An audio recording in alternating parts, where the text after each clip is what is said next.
Welcome, everybody. It's so lovely to see all your faces. And I kept thinking, oh, wouldn't it be wonderful if we could just have one big party? We will one day. I'd like to start this evening by just thanking Bob so much for that beautiful photography. I do give him a very hard brief sometimes. And the poor man, he's been up very early finding fog to film. But I hope you enjoyed that sequence as much as I did. Well, I wonder what the month of November means to you. It may be a birthday month and usually associated with excitement and anticipation in previous years. If you're a very organized person, it may be a month when in a normal year you would start planning for Christmas, buying Christmas cards, cooking a Christmas cake, or making mincemeat. Or maybe for you, it is a month marked by remembering. Today, many of us will have ceased our activities at 11 o'clock and kept 2 minutes silence so that we could remember those who have given their lives in war. And perhaps this year, like the Archbishop of Canterbury, we were also remembering all those unsung heroes of the NHS, many of whom have given their own lives too. It may be, though, also a more poignant time for you, when you've been remembering those whom you have loved but see no more. A time where sighs come more readily. Our mood and the natural scene outside our windows may match aspects of Thomas Hood's poem. No sun, no moon, no morn, no noon, no dawn, no dusk, no proper time of day, no warmth, no cheerfulness, no healthful ease, no comfortable feel in any member, no shade, no shine, no butterflies, no bees, no fruits, no flowers, no leaves, no birds, November. Remembering can be full of nostalgia, sadness and longing, a fact that is particularly true this year when we remember a way of life which we used to enjoy before the pandemic, especially if a loved one has gone before you. As the Queen said earlier this year, loss is the price we pay for loving. We've all experienced loss, and indeed we need to acknowledge this. But I do not want to leave you with sadness and longing this evening. So perhaps we can look at the other side of the coin of remembering. Remembering is rather like gathering up all the different pieces of memories and putting them together so that we can give meaning to our life's journey. With a shift in our mindset and a little bit of determination and faith, remembering can be a time for joyful thanks and possibly growing trust in God. I was reminded of this so clearly recently.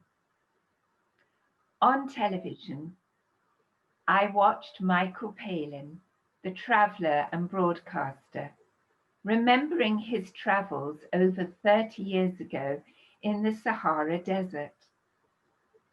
He recalled coming across some people who, as farmers, had left their homeland because the severe drought had destroyed the grassland and killed their livestock.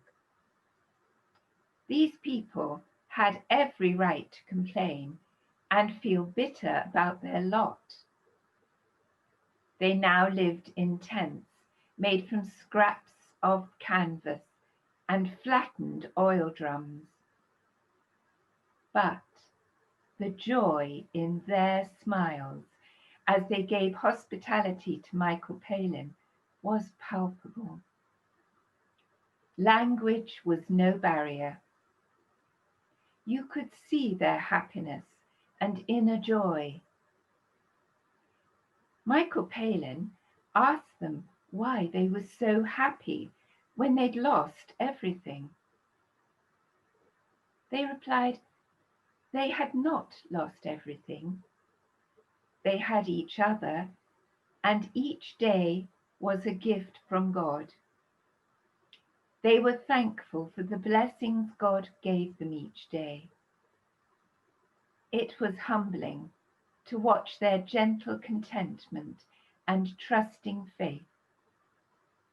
The scene reminded me of the psalmist's words, "Blessed be the Lord, for he has wondrously shown his steadfast love to me."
Fog often shrouds the landscape at this time of year, and certainly Thomas Hood felt his day was consumed by it when he wrote his poem. I wonder what fog means to you. Is it threatening and menacing?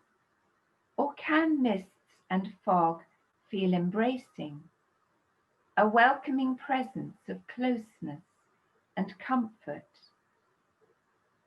In Psalm 119, the psalmist writes, "You're my place of quiet retreat, and your wraparound presence becomes my shield as I wrap myself in your word."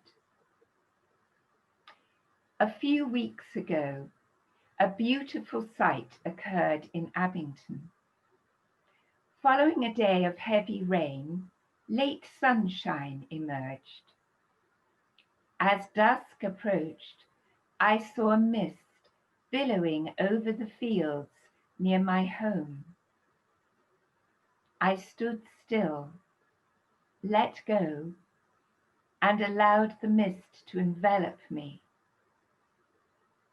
The experience took my breath away in its beauty and sense of peace. The fog can be a place of quiet refuge. Sounds are muted, sights are distorted, and perspectives change. Familiar horizons disappear, and the path ahead becomes unsure. If we can let go and trust our new surroundings and circumstances, accepting that God is in charge, we can find that the fog has provided a refuge. Perhaps with this image in our minds of God's encircling love for you, you may like to allow some memories of past times with loved ones to surface while you listen to our next piece of music.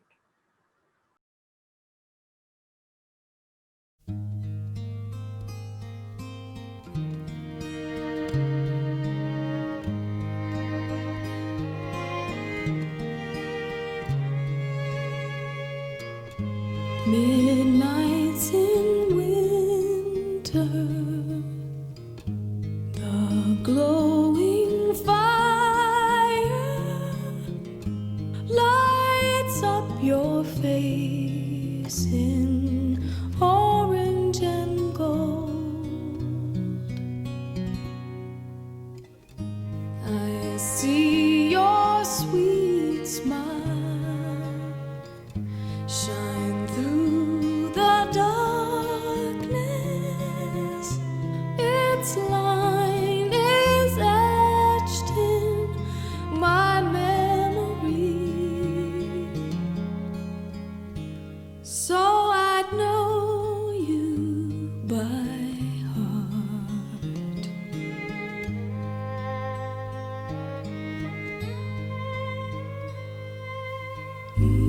Mornings in April, sharing our secrets, we'd walk until the morning was gone. We were like children, laughing for hours. The joy you gave me lives on and on, 'cause I know you by heart. I still hear your voice on warm summer nights, whispering like the wind.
Have you ever walked in a fog?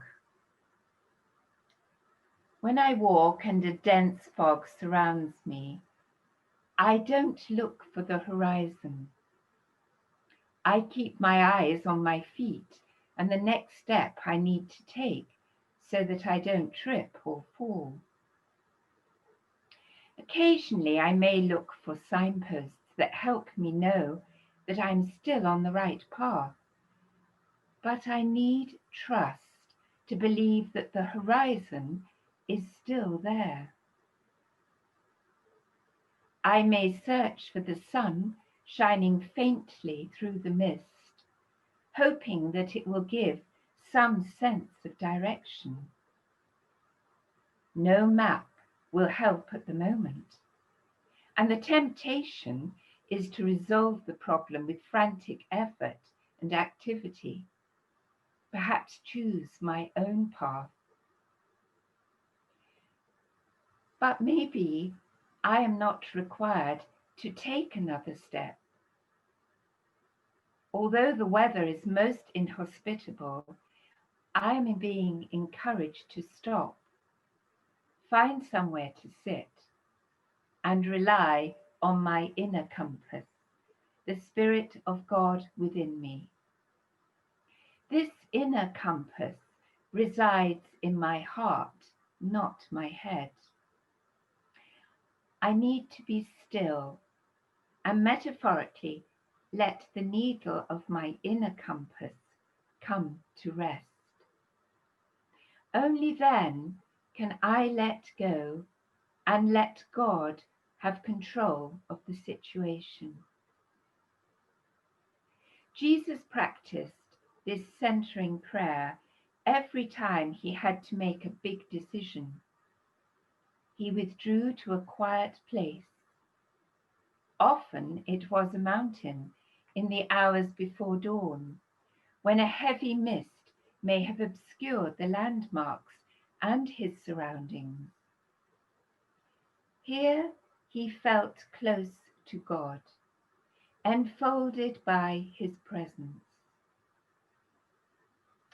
I wonder if the words of the writer of Proverbs came to his mind.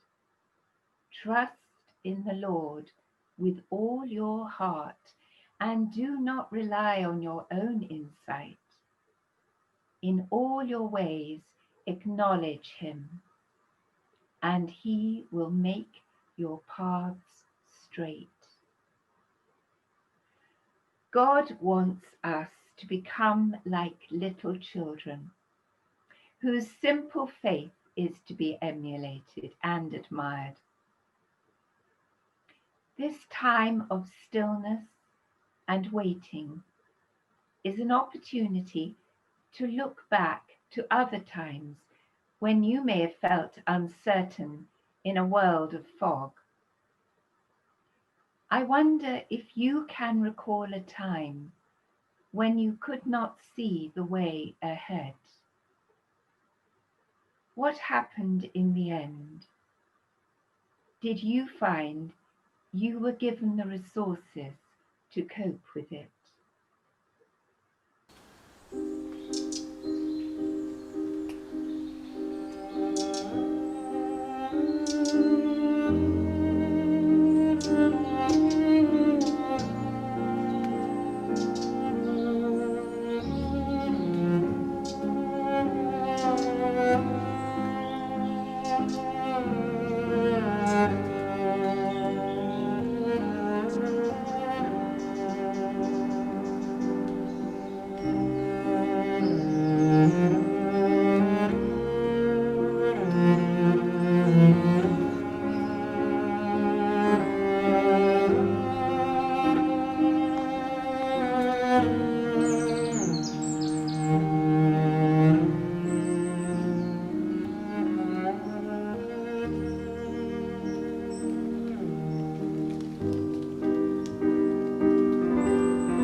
The image of walking in fog reminds me of what our world is experiencing at the moment.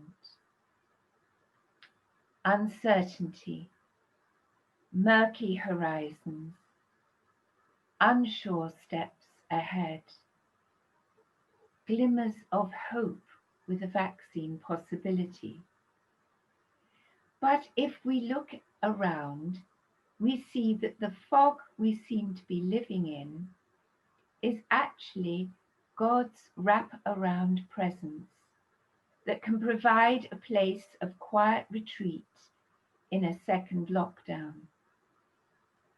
Our eyes should be focused not on the horizon of the future we cannot see, but on living each moment quietly and thankfully, being still and savouring the small gifts within the experience of each day. Perhaps giving a little more time to meditating or praying or creativity. The meaning is in the waiting, and in the fullness of time, the horizon will reappear and God will show us the next step to take. When an early morning fog clears, it often reveals a bright and vivid day, which makes my heart sing. It is a moment which can take your breath away. So I wonder, what will that moment look like when the fog we are living in lifts? I wonder, what are you hoping for?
The imagery of fog, signifying God's wraparound presence, produces a positive, embracing, and reassuring message.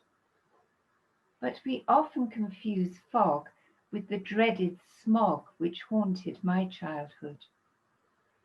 Smog is harmful to health, but fog may have benefits.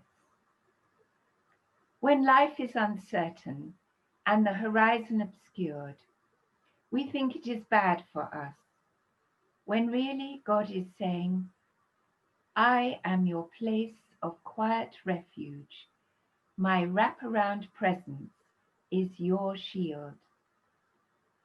Stopping our own activities and becoming still is an act of faith in which we express our trust in God, the God of love.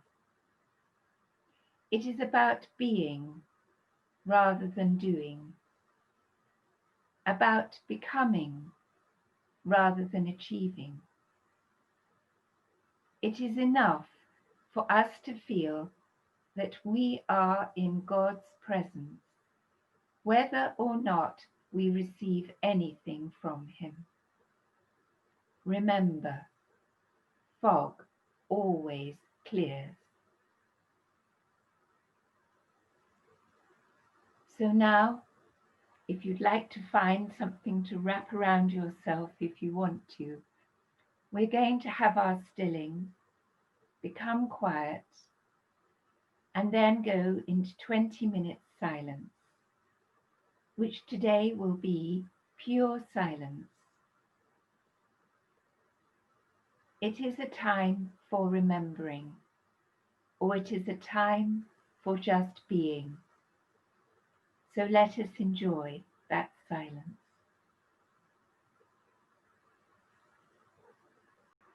As we take a moment to draw aside, to still ourselves, and to receive the blessing of peace,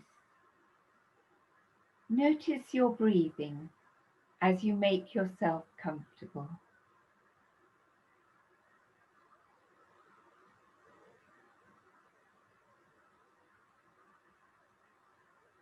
Take some deep, slow breaths in and out.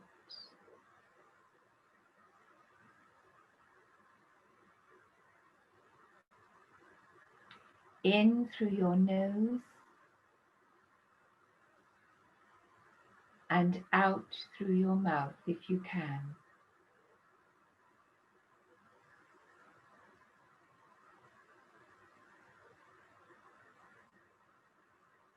Sense the breath flowing into your lungs and throughout your body, into the places where uncertainty and fear have made your muscles tense.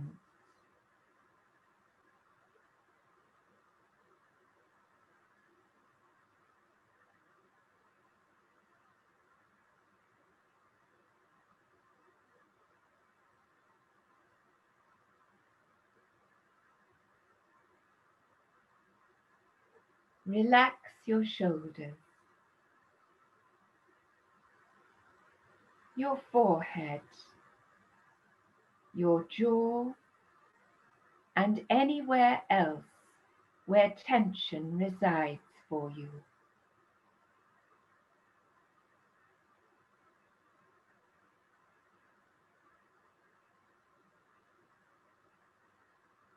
If you find it possible, imagine the enfolding presence of God's comfort and love surrounding you.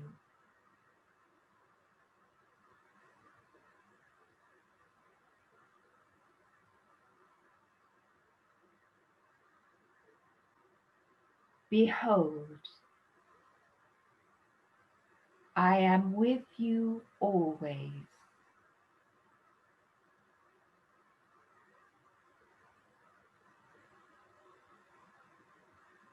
Behold, I am with you always.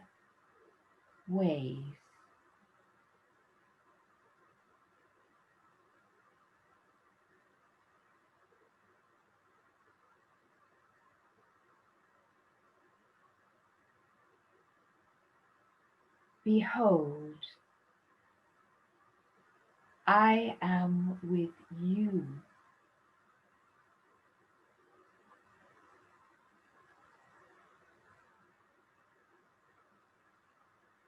behold, I am.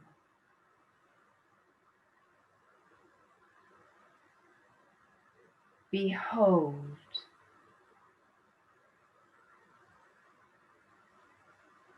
be.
I am leaning on the heart of God. I am resting there in silence. All the turmoil that exhausts me is brought to bear on this great love. No resistance or complaint is heard as I lean on God's welcome. There is gladness for my coming. There is comfort for my pain. I lean and lean and lean upon this heart that hurts with me. Strength lifts the weight of my distress. Courage wraps round my troubles. No miracle of instant recovery, no taking away of life's burdens.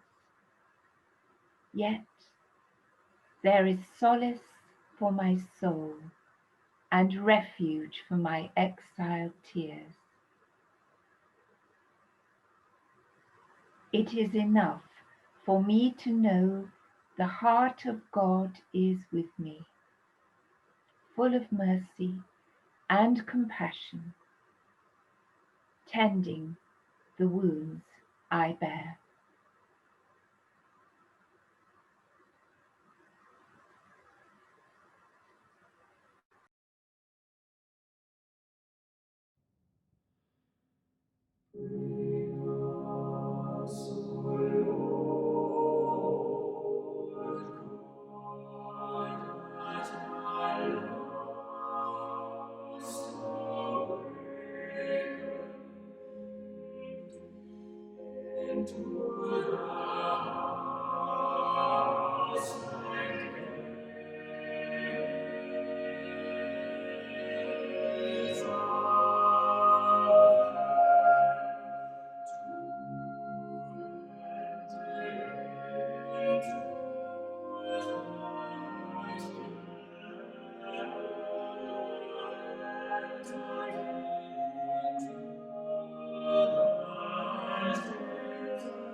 Thank you all very much for joining me this evening.